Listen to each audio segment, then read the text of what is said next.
Hello everyone and welcome back to the channel. Guys, Palm Springs, California, Saturday, May 17, 2025.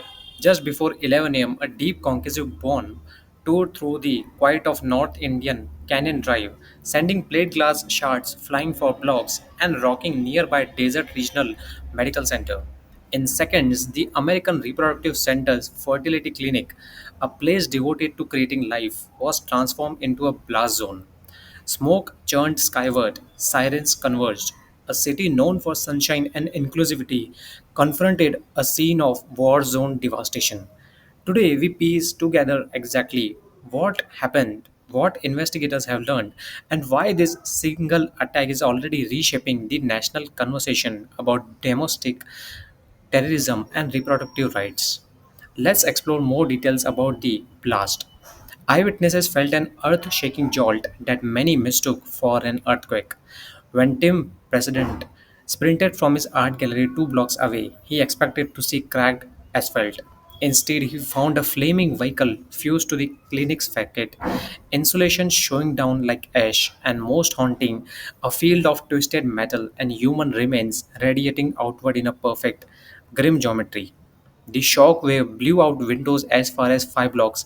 Even the diner lights at Denny's flickered and died.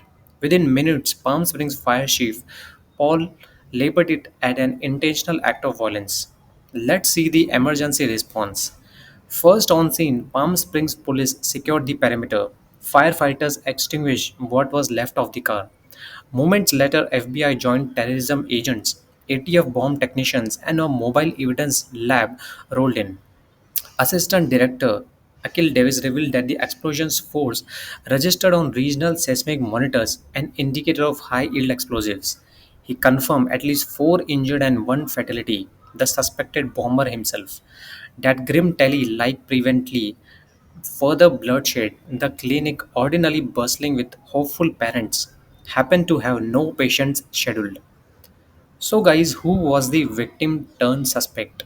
By late afternoon, investigators traced the destroyed vehicle to a 25-year-old man living 50 miles northeast in 29 Palms. Neighbors awoke to armored trucks and agents with access combined the rental home for secondary devices.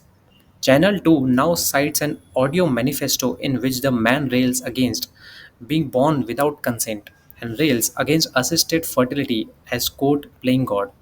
Two semi automatic rifles and AK 47 and AR platform were discovered beside the blast site, raising chilling questions about a larger plan. So, was there any motive and terror classification? For decades, extremist violence around reproductive clinics has focused on abortion providers. But American Reproductive Centers does not perform abortions. It conducts in vitro fertilization and is celebrated for working with LGBTQ plus families.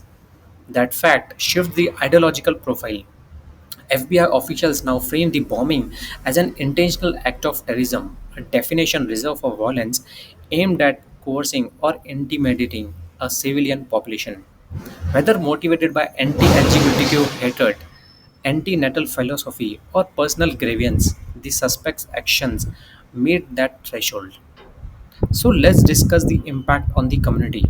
Palm Springs, a haven for queer residents and retired alike, is rattled. Local LGBTQ plus leaders report a spike in fear. Businesses along the main drag are boarding up shattered storefronts. Former patients like Stacy Franklin and Jacqueline Calhoun voice relief that the clinic's embryo storage lab survived intact. Yet the psychological scar runs deep. The clinics found a voice to reopen Monday. This moment has shaken us, but it has not stopped us. We will continue to serve with strength and love, he said. His resolve echoes across social media where parents post photos of children conceived at the clinic under the hashtag Palm Springs Strong. Now, here are some of the unanswered questions. Why did the bomber choose a day with no scheduled patients? Was that a luck or did he miss time his attack? Did anyone assist in sourcing the explosives? Ballistics on the recovered rifles and bomb components will be crucial. And how will federal prosecutors charge a deceased perpetrator? attention may turn to online communities where anti-natal ideology festers, digital spaces that law enforcement admits it monitors inconsistently. Now let's see the broader stakes. The blast spotlights two flashpoints at once: the surge in lone wolf terrorism and the politicization of reproductive care. Lone actors from eco radicals to white supremacists have multiplied in recent years, and this attack introduced a new target: fertility medicine. Lawmakers now weigh tougher clinic security rules and crackdowns on online calls to shun reproduction, while reproductive rights group warn that lumping IVF with abortion is political rhetoric can have lethal results. So, guys, what happens next? FBI bomb chemists are mapping the explosive signature to known recipes. ATF test teams are tracking precursor chemical purchases. Tech agents are cloning these suspects' phones, laptops, and cloud accounts. If co conspirators emerge, expect swift arrest under the federal terrorism statutes. Locally, Palm Springs is setting up trauma counseling and a fund to help the business rebuild.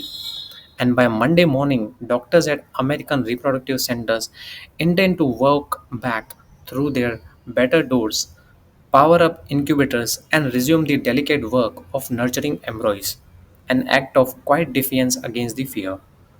In the hours after the blast, amid sirens and shattered glass, someone taped a handwritten note to the clinic's police barricade.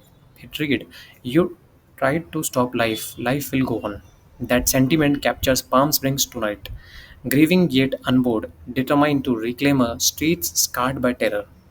We will keep following the investigation because understanding how and why this happened is the first step towards preventing the next strategy.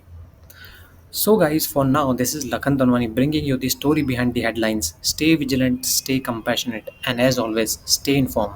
And I will see you in the next video.